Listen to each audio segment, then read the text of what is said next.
you wanted the best, you've got the best podcast. The hottest podcast in the world.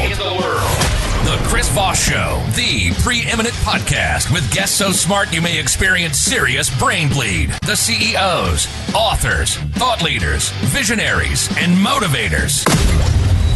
Get ready. Strap yourself in. Keep your hands, arms, and legs inside the vehicle at all times, because you're about to go on a monster education roller coaster with your brain. Now, here's your host, Chris Voss.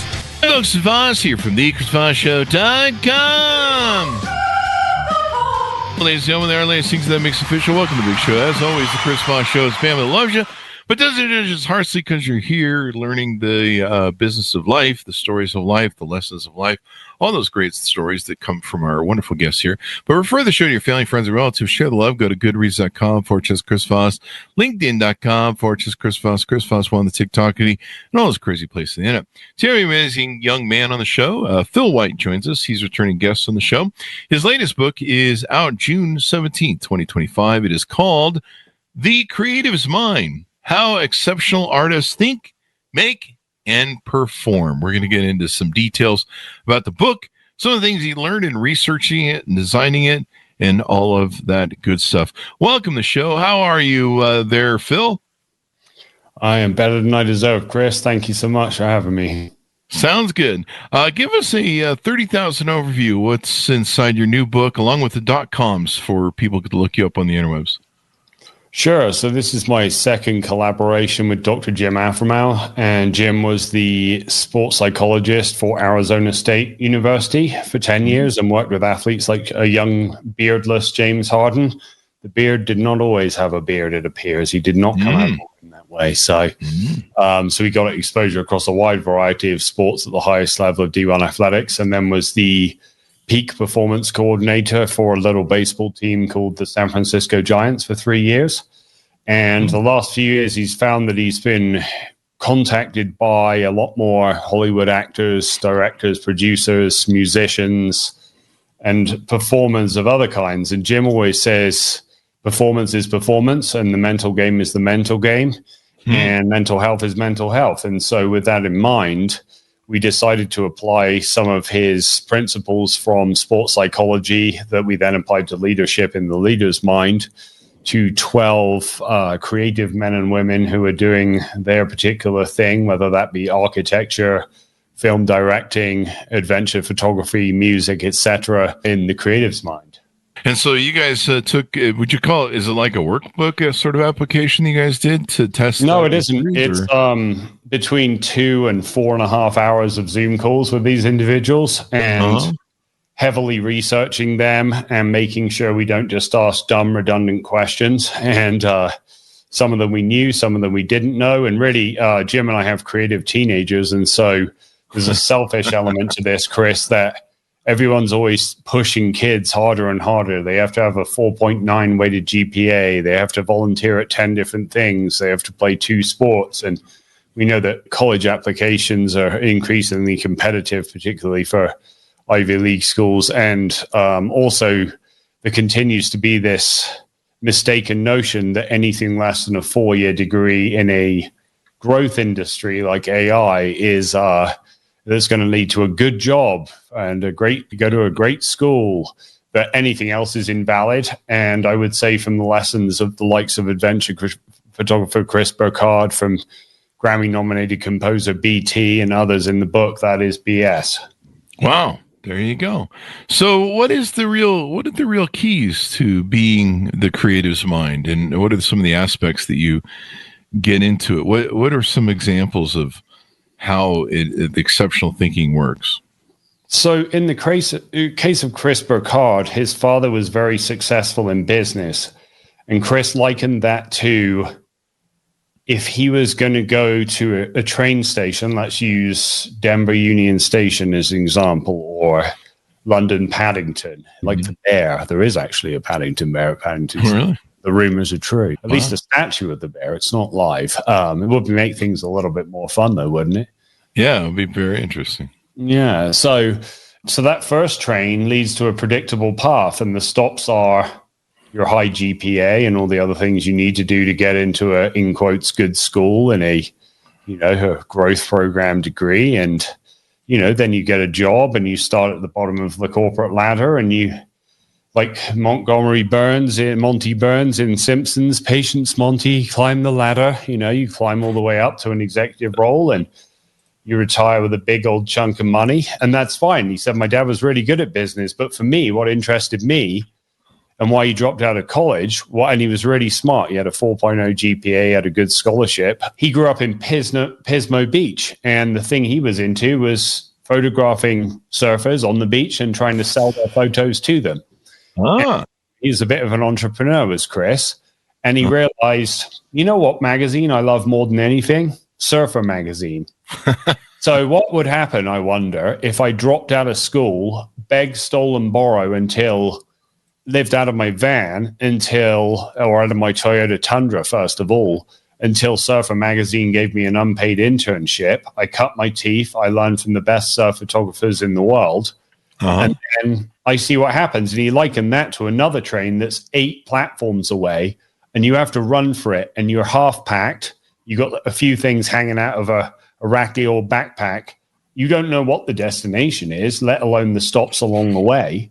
But you know what? You're going to run like hell to try to make that train. And that's the decision he made. Dropped out of college, did the necessary, and worked his way up to being, really, to me, him and Jimmy Chin are at the absolute apex of adventure documentary filmmaking and photography. But it took him 25 years. And it took him going on a train ride that took him all around the world. He now lives in Iceland with his wife and kids. And that takes one of the C's that we talk about in the book, which is courage. Yeah. Courage. Courage. How does courage apply? Is it courage to chase your dreams? Courage to take risks? All of the above. And courage to not get on that train, that first train, where your ticket is punched and you got a nice cushy first class cabin. Courage to scrounge change off the floor of and between the seat cushions of your Toyota so you can eat. The same courage that Alex Honnold had to show when he was living in his van eating 88-cent burritos at Walmart for many years. For years? Wow. Years. You got to really like burritos. And we didn't get to interview Jimmy Chin, but I have been lucky enough to work with 2 brands that have worked with Jimmy. And in his book, he talks about how outraged. He said, my mom was the stereotypical tiger mother. And she was very embarrassed to have to tell her friends when they said, so what's Jimmy doing? Well, my son is actually this homeless man that lives in Yosemite National Park. And occasionally the police tap in his window to wonder why he's homeless and living in a Subaru. Shouldn't the Subaru be obvious enough as a message? I'm just teasing.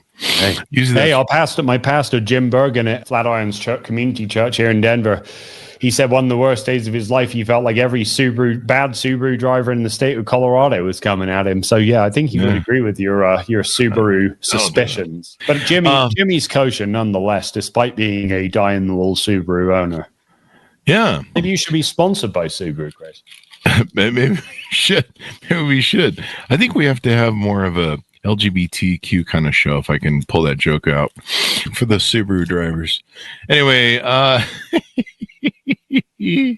they're kind of notorious for some brands of people.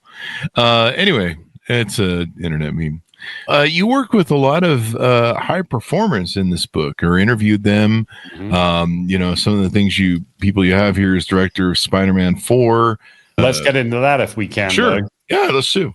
So Destin Daniel Cretton grew up real poor in Hawaii, and his dad told him, man, you should get a really reliable job after you're done with college. Like driving a trash truck would probably be good. I hear that's a pretty regular payday. He wasn't kidding. He wasn't kidding. Maybe be a plumber, son, And there are 2.3 million boomers retiring from the trades and skilled manufacturing by 2030. So if you listen to Black & Decker and some of these companies that are trying to upskill kids and getting them into vocational programs, that would actually be a pretty good idea for a lot of people. But Destin wanted to make little home movies on his grandma's old Sony Handycam that I think she maybe got in a thrift store in Hawaii. So he did. And he went to Point Loma Nazarene University, where my wife went. Dean Nelson is a journalism professor that actually does journalism. He's written for the Boston Globe, the LA Times. He has the best book on interviewing. You should really have him on, Chris. I can hook you up. So anyway, I'll gladly. Yeah. So Dean connected me with Destin, and Destin in a few short years went from making free films with his college buddies on the weekend to making a little film about his experiences in a group care home for abused foster kids. And that short film was called Short Term 12. And he entered that in a few film contests, and one of them was Sundance, and it won the Audience Award for Best Documentary Short. Oh, wow. And now suddenly he's directing future Oscar-winning actors Rami Malek and Brie Larson, as well as Lakeith Stanfield and Caitlin Devers, in one of the most, if you don't think that film is emotionally hard-hitting, if that film doesn't make you cry, I'm concerned for your soul. Oh. So it's a powerful piece of filmmaking. Then him and Brie Larson made another film, which was an adaptation of a Jeanette Walls memoir. And suddenly he finds his agent comes to him and says, Marvel would like you to audition for the first Asian superhero movie, which is going to be called Shang-Chi and the Legend of the Ten Rings. And so he tried to do that, and he called the Marvel executive, who was his contact, and said, bro, I can't do this.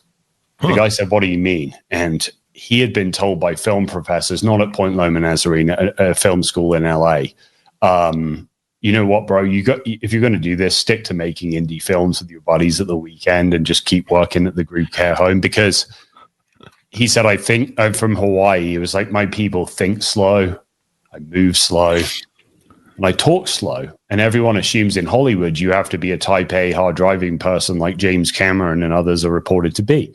So don't do it, buddy. So he let that get in his head, and he was too nervous. And the Marvel exec said, what if we give you 2 or 3 extra weeks? And by the way, stop trying to create what you think we want to see. If we wanted what you think, we would just have one of our existing directors. We want something new. So he comes in, he hides behind his laptop, and for a torturous hour, he presents something focused on his parents, his grandparents, and his Hawaiian heritage. And he thinks he absolutely bombed it. Now he gets a call from his agent. Hey, man, guess what? They want you for Shang-Chi. And they say they'll do whatever you want to do after that. Nice. And so it's an example of square pegs and round holes, or people that are called square pegs and told that the holes are round and that they'll never fit. This is a book for the anxious, for the sad, for the lonely, for the depressed, for the kid that's told you'll never do that because AI is going to take over that industry. There won't be your thing. Yeah, it's a book about overcoming, about believing in yourself, and about having someone, in his case, like a Professor Dean Nelson, shout out to Dean, a Professor Tyler Blake in my case. I know 2 writers who were mentored by John McPhee. If you're mentored by the greatest feature writer possibly in American history, that would probably help in storytelling. But if you haven't got a John McPhee, find someone who can give you a bit of encouragement, and then just believe in your God-given talent, and don't let the naysayers hold you down or pull you back down. Don't let the scumbags pull you down. Yes, set biscuitus deterioratum, as they would say in Latin. Don't let the buggers grind you down. Grind you down. I'm glad somebody came up with a thing on that. So how you guys interviewed a lot of different people. What were some of the other surprises maybe that you saw in interviewing on the book that you were like, oh, wow, that's crazy? My buddy Keegan Hall grew up in one of the roughest trailer parks in the Seattle area, and had a disabled sister, and they all lived in a little trailer park, which was very explosive because his parents did not get along and eventually split up. His uncle ended up killing himself in a drug-fueled event that dragged Keegan and his sister and their cousin into it, and very scary experiences. And like Chris Burkhardt, he was a little entrepreneur. He would do drawings of his friends' parents at the bowling alley and sell them to him for 50 cents or $1. Wow. He would customize like stuffed animals and sell them to his friends and his friends' parents. And one year they were so broke that all he got was a pack of paper from Walmart, like a pack of printer paper and a set of colored pencils. And to most kids, they'd be like, well, that sucks because I want a Nintendo, right? Or I want In my case, I want an Optimus Prime, which I never got. Thanks, Mum and Dad. I'm not scarred by that at all. You know, you want the Transformers thing, or you want the Star Wars thing, or whatever. So anyway, but he used that pad and paper to hone the craft of making up his own continuations of existing comic books and then starting to create his own.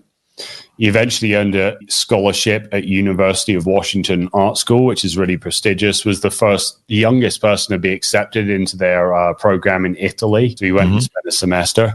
But then the voices came in. Oh, well, you're good, but you're not that good. You'll never make it. Nobody's going to put pencil on paper drawings of athletes and musicians in a gallery. And the gallery model is the only way to make money in art. So just forget it, man. Go into business. So he did.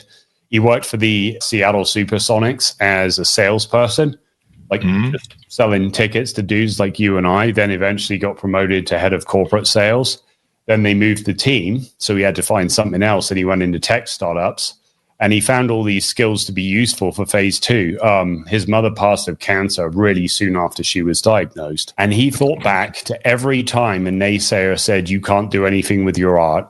And his mom would say what Russell Westbrook's parents said to him, well, why not you? Westbrook was barely recruited. He barely scraped into UCLA. He goes on to be the only person since Oscar Robertson to average a triple-double. And then, by the way, did it for 3 more years just to show he could.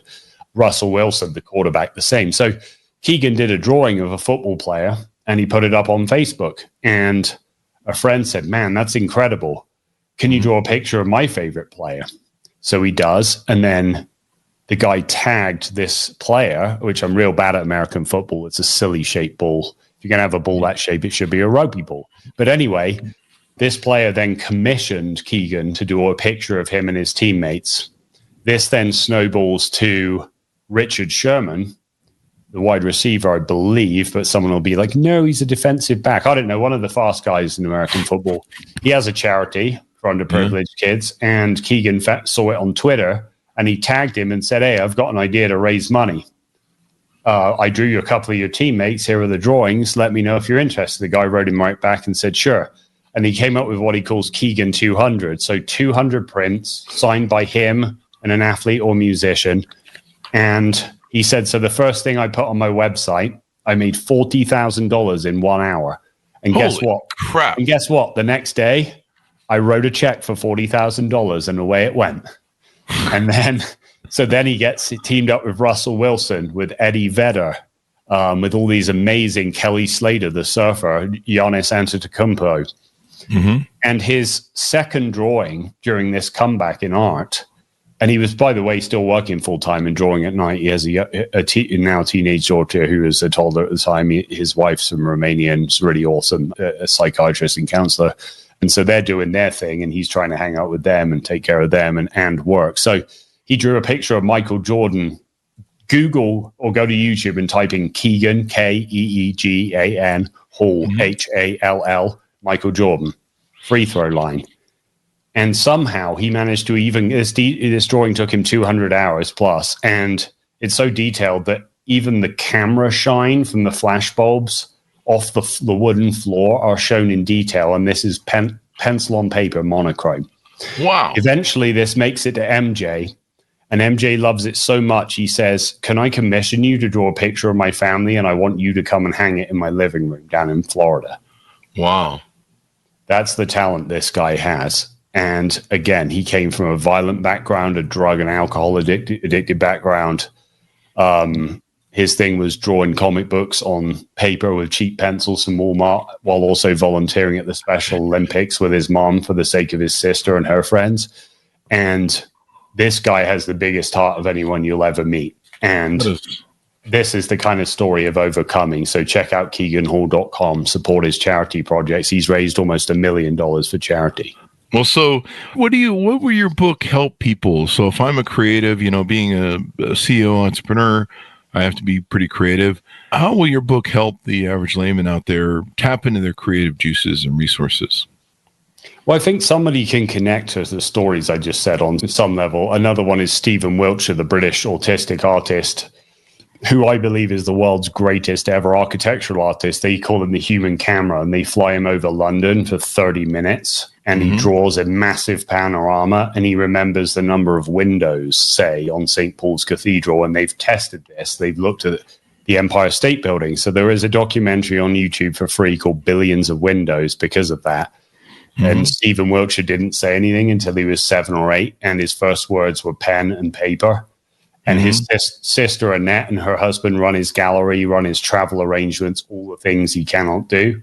And that to me shows that even if you have, a child with autism or Down syndrome or something, God gave them a talent, man. And it may not be Keegan Hall level, and it may not be Stephen Wiltshire level, but it is something. He always gives all of us something. Noah was a drunk, okay? David was a shepherd boy. They seem to have done pretty well when God calls them. So try to stoke that fire in them and stop letting people, and maybe even yourself, or maybe even themselves, put themselves in boxes, find their thing, and then encourage them to do it. Yeah. I'm looking at the Keegan Hall site. This is extraordinary. It's unbelievable. Yeah, it is. It is quite extraordinary. The amount of detail just on it. I mean, it looks like and the heart. This guy has the biggest heart of anyone. Yeah. The way he makes money is he sells prints of non-charity projects, and then the people he partners with will kindly let him sell the original drawing. Oh, wow. The heart is the Keegan 200, or in Giannis's case, the Keegan 300, Eddie Vedder's, the Keegan 500. And the fact that he gets to hang out with these people at their house and to call them friend is not name dropping. It's just a product of them seeing his heart, and his heart for the people that their charities benefit. And yeah, this guy just has a huge beating heart. So give us your final thoughts as we go out. Tell people where they can order the book, how they can maybe utilize any other services or stuff at your website. Sure. So I would just say, if you like an indie bookshop, which I do, go to bookshop.org first. You can select your local bookstore. If you don't have one, order it on there. If you must go to Amazon, you can. It's on Audible. It's on Kindle. It's in paperback. Also, Barnes and Noble can get it in for you, and basically any other physical bookstore you might have. But yeah, consider supporting your local bookshop. That the first one I mentioned. Well, like I said, we're Amazon people too. I think everyone is. We're Barnes and Noble premium members, so I would sure recommend that. It's $30 twice a year. They do like 50% off hardbacks and other promotions. Love to go wander around at Barnes and Noble, and then we've got a lovely little bookshop called Hearthfire Books here in Evergreen. You can go to hearthfirebooks.com and order it directly from our little bookshop here. Check out Jim Afremow, Dr. Jim Afremow's website. He's way more active. We actually have a free newsletter, is the only other thing I promote. Totally free, kind of weekly. By that, I mean, it's not, it's just when we can get to it. But, we take, say, the 3 sentences that Cristiano Ronaldo says to himself before he steps up to take a penalty or a free kick. Oh, wow. And we break them down, and then we apply them to you. So that kind of thing, just mindset tips, mental health tips. Mindset tips and mental health tips. I need as much as I can get. Well, it's been wonderful to have you return the show, Phil. Thank you very much for coming on. Oh, thank you. And yeah, other creators, if you're a musician, my friend BT, Brian Transow, is a Grammy-nominated composer who basically invented electronic dance music as we know it in the mid-90s. Worked on the Charlize Theron film Monster, that won the Oscar. Has worked with Disney and Pixar and others, works on video games. The best music to work to. I listened to BT for the last 15 books we've done. Check out BT. Susanna Bianco, her and her sister won synchronized swimming gold medal for Team USA. Then she went to work for a little company called Cirque du Soleil for 18 years. David Grussel is an architect. Ashley Stagon worked on The Mandalorian as a graphic artist. Tim Allen, not the comedian Tim Allen, the great British animator, was lead animator for Fantastic Mr. Fox, Isle of Dogs, and Pinocchio. Check out timallenanimation.co.uk. Trying to rattle through my list here, Chris. Graham Thompson makes the best hats in the world at Optimo Hats in Chicago. Wow. And just go down the list, man. I think that's most of them, and forgive me for any I missed. Yeah, that's why people got to order the book, so they can find out. Yes, sir. Order the book, folks, where fine books are sold. The Creative's Mind, How Exceptional Artists Think, Make, and Perform, out June 17th, 2025.